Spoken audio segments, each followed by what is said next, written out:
இந்த கேமிங் உலகத்தை பற்றி நான் பேசணும். இப்போ என் குறிக்கோள் மைண்ட்ஸாய் இவர்கள் சொல்ற மாதிரி சினிமா கதைகளை மீண்டும் கொண்டு வரறோம். என்கிறது உண்மையா?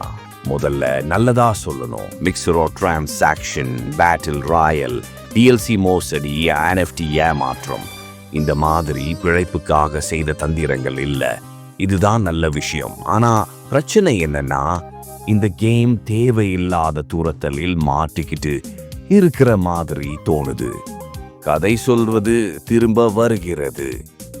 நீங்க டோஸ்டோவர்க்கே திரும்பி போயிட்டீங்களா? இது புதுசா? அப்போ சிடி டிஸ்க் கேம் மீண்டும் வருமா?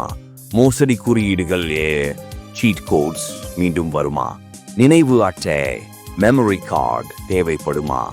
அடிப்படையில நேர்கோட்ட கதைகள், லினியர் கேம்ஸ் இருந்துகிட்டே தான் இருந்துச்சு. நஷ்டமா போகவில்லை. இதெல்லாம் பணத்திற்காக பெரிய நிறுவனங்கள் ஆட்டத்தை மாத்திக்கிட்டு இருந்தாங்க. இப்போது நீங்கள் பழைய விஷயத்தை புதுசு மாதிரி சொல்லிக்கிட்டு இருக்கீங்க. ஓப்பன் வேர்ல்ட் என்ன? இது என்ன புதுசு?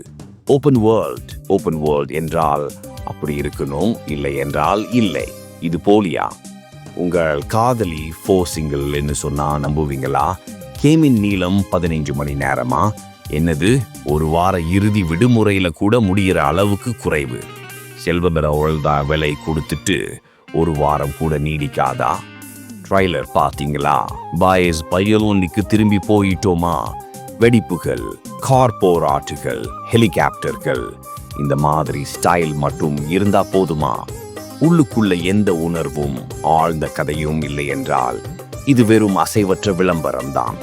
அதே நேரத்தில் GTA 6 வரப்போகுது. மைண்ட்ஸாய், நீங்க ராட்சச அலையில் ஒரு சிறிய படகா? GTA 6 வந்ததும் இந்த கேம் யாரும் கூட பேச மாட்டாங்க.